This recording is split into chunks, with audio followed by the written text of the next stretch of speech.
Chapter 19. Ava stabbed the brake pedal with her crutch. Stupid thing came in useful from time to time. Shifting the Jeep into park, she reached over and grabbed the binoculars, lifting them to her eyes. She swore she had seen something in the hills a little to the west. As she focused the lenses, a cave came into view. Smiling, she tossed the binoculars back onto the seat. Ava turned the Jeep off-road, finding her own path to the cave. Her skin lit with tingles, telling her she was on the right track. She didn't bother circling the hill and coming around from the backside. There was no point in sneaking up on Remy. He would have spotted her already. Not knowing what kind of reception she'd receive, Ava squared her shoulders with determination. She'd known it'd take Remy a little longer to get back with David in tow, but 2 weeks and still no sign of either man tested the limits of her patience. He was stalling, and she had a bad feeling as to the reason why. The Jeep bumped along the craggy ground, jarring Ava. She held on tight to the crutch, propelling the vehicle forward. Using the crutches to control the gas and brake pedals took some getting used to. If Remy didn't see reason, her crutches would find another use. Thankfully, the slope up wasn't too steep, and with enough gas, Ava was just able to reach the top without skidding back down. She wrenched the door open, holding it with her good foot while she gathered both crutches. "How did you find me?" Remy asked, peering down at her as she was in the midst of an unflattering twist. She groped for the crutch in the back seat. Ava arched her brow, wondering at his question. Did he really think that just because he was living like a bear she wouldn't find him? Do you want me to answer that, or is this your way of saying hello? It's my way of saying goodbye. Ava shrugged off the stinging words. I just got here. I'm not going anywhere. You're not welcome. Listen, you giant ass. Ava snapped, but stopped when Remy blinked as if confused. French called me that once. Maybe because it's the truth, she said, kicking the door open wider so she could get both crutches through. I said you're not welcome. Go home to French. He'll take care of you. I don't need anyone to take care of me, Ava shouted. I'm perfectly fine on my own. As she stood, a crutch slipped out from under her, launching gravel down the hill. Remy grabbed her arm to steady her. She shrugged away. I'm fine. You're not fine. You have a broken leg. You can barely drive. I'm here, aren't I? You were weaving all over the place. His fists planted on his hips. I was avoiding potholes. By the way the Jeep was bouncing, I think you found all the holes. Ava's brows pinched together. Must they quarrel at every encounter? While their spats were sometimes entertaining and with marvelous outcomes, this wasn't one of them. He was deliberately pushing her away. The sadness in his eyes warred with his wide, battle-ready stance. She motioned for him to stoop down. You have a bug right there, she lied softly, pointing to his forehead. He stepped away from Ava and reached up to run his hand over the spot she had indicated. Great. Now it's squished on your head, she huffed. It's a good thing you shave your head or you'd have a mess. Come here, and I'll get it off. He inspected his hand for bug residue. Just go. I'll take care of it later. Ava bristled. He had pushed her away before, but never like this. And if it wasn't for his eyes that so thoroughly contrasted his words, she would have been devastated. Now she was furious. This was her life he was messing with too. Brock, get over here, or so help me, I'll climb up your sorry ass. Broken leg and all. Remy. Your whatever name I call you, she snapped. Bend down.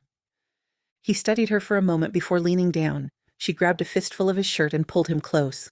Stumbling, Remy held both arms out to catch himself on the Jeep, effectively trapping Ava in between. Perfect. Are you okay? He asked, his voice a rough whisper. Ava shook her head no. Your leg? Ava shook her head again. His hand traveled down her arm. Where? Here, she said, pressing her lips to his. He stood motionless for a surprised moment before muttering a curse and deepening the kiss, as if he'd never have the chance to kiss her again. Ava tasted a few glorious seconds of victory before Remy stopped, his forehead resting on hers. I don't want to hurt you. My leg is fine, Ava said. It itched like the devil in the sweltering sun, but otherwise, she could practically run a marathon as long as Remy kept kissing her. I didn't mean your leg. There are things that I've done that I need to take responsibility for. Ava didn't like the sound of that. Go home, he said. His words were less harsh than they were when she'd arrived. They were saturated with emotion. Please, go home. If Remy were to take the knife he always had hidden and stabbed her with it, it wouldn't hurt nearly as much as his plea for her to go away. I'll go, she agreed, taking a shaky breath, but not until you tell me the truth. Why are you pushing me away? He took a step back, giving Ava room that she didn't want. She felt the loss as if it were another stab. He rubbed his jaw, looking at Ava as if she was the source of his conflict. There's a lot you don't know. Some things I just found out. How bad could it be? She asked, reaching for him but falling short when he retreated again. Remy, don't do this. Not again. We've been through too much. I just want to be with you. You won't, not after what I've done. She crossed her arms, wondering if he'd tell her what French had hinted at, but it couldn't be true. She wouldn't believe it. And even for the sake of argument that he really was the man behind the attack, he didn't consciously do it. He was under the influence of drugs. He couldn't know or control what he was doing. Remy stepped farther away as if what he was going to say would inflict wounds. Is it about what happened at camp? Remy gave a short nod. French told me what he suspected. I don't believe it. French knows, but how? I only just found out. French knows too much for his own good. He wouldn't dare tell anyone what he suspects. It wouldn't change anything anyway. It doesn't matter either way. I have to turn myself in. I have to make amends to those I hurt. Ava shook her head. Drugged or not, the courts would lock Remy away for something he didn't even remember. It wasn't fair. No, you don't have to. It was a long time ago, and Boyer was lying. He wasn't even there.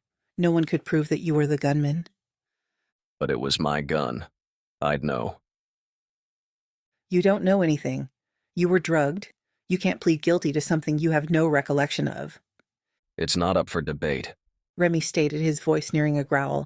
Haven't you been through enough? Haven't we all suffered enough? Ava wanted to scream, what about me? But it wouldn't matter. She knew Remy too well. His sense of justice, while normally spot on, was now working against him. There were so many sides to Remy that she both loved and hated at the same time. The only one who could knock some sense into him now was David. He was a witness. He could fix this. Ava looked to the cave. Is David in there? She asked, not bothering to wait for an answer. With her crutches, she hopped the short path. Remy's hand clamped onto her shoulder before she could enter. Ava, please go home. I want to see David first. With a great breath, Remy let go, allowing her to continue. Ava spotted David right away when she entered. The cave was shallow and a perfect fit for two. Too bad she couldn't kick David out. She peered down at him, the afternoon light casting shadows on this thinning body. Have you been feeding him? She asked, startled.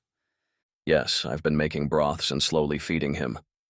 Remy didn't do anything slowly. Well, there were times. But this was different. He probably forced the broth down David's throat, cursing the whole time. Has he been unconscious this entire time? Ava asked. I wouldn't say unconscious. He babbles and tosses about. Ava bent over to touch David's forehead. He was warm, but it had more to do with the outside heat than anything else. David, wake up, she ordered, nudging him. I've tried that already. He needs medical attention. We can take him in the Jeep. And what if he wakes up still affected? Then what? Do we let the doctors lock him away, treat him as if he's crazy? He needs help. I'm his help. Ava kept quiet. Nothing she could say would ease Remy's mind, his fears. She knew when she was beat. He'll be fine. I'll get him help if it lasts much longer, but it'll be night soon. You need to go before it gets dark. A biting argument simmered on her tongue, but she held it in check. It was useless to argue with a man whose skull was as hard as concrete. If he didn't want her and would rather spend his remaining time in jail, then she would resume her life as if these past weeks hadn't happened. Brock would remain dead. She rubbed her stomach, feeling a wave of sorrow roll through. Ava. Remy started, but she shook her head. Don't. She didn't want to hear another word. His voice would stay with her, whisper to her during sleepless nights. Go home to French. He loves you. French? Loved her? She almost laughed out loud as she returned to the Jeep. French didn't love her. For a time, he'd hated her. She was the competition. French had only loved one person, and it certainly wasn't her. Remy watched the dust cloud grow behind the vehicle as it flew down the dirt road, obscuring his last look at Ava. He would never see her again. Having to send her to French was like swallowing tacks. It took every droplet of strength not to kiss her goodbye, not to tell her to stay, not to keep her forever. Remy wanted forever. Turning away from the cave's opening, he looked down at David, who was tossing as if having a nightmare. He wished David would just wake up. His nightmares seemed to be getting worse. Remy didn't know if that was a good or bad sign. He hoped it meant that David was fighting to free himself from his own prison. Startled, Remy sank down. Scattered memories drifted in front of him like smoke curls. Something about this seemed so familiar and yet so very different. What was it that he couldn't remember? What did his mind keep searching for in his drug-addled brain? Would David remember any of this? Remy hoped not. Ava cleared out her desk at the CID and tossed the nearly empty box into the back of her car. When she had returned to headquarters, there were too many questions as to her whereabouts. She didn't dare answer any of them, especially if Remy was about to turn himself in. She refused to be summoned to court to testify against Remy. She wouldn't do it. While she couldn't change his mind, she sure as heck wouldn't add to his misery. So, if Brock Remington could disappear from the world, so could she. Ava turned the key just as a phone call came through. "What is it, French?" I heard you quit. "What do you want?" she clipped, hiding her surprise that he knew. It hadn't even been 20 minutes since she'd given her notice. Come work for me again. Full time. "No, I'm taking off for a while. Is this about Remy? This time it's about me. I can't stop him, you know that." What if I could? "Then start working your magic, but I won't be around to help." You're giving up on him? No, she would never. But that didn't change anything. It certainly wouldn't change Remy's mind. "Goodbye, Jeremy," she said, ending the call. She turned off the phone and opened the car door. Smashing the phone on the asphalt, she gave it a final blow with her crutch, which seemed to keep taking on extra uses. Leaving the broken phone behind, she drove away. This time for good.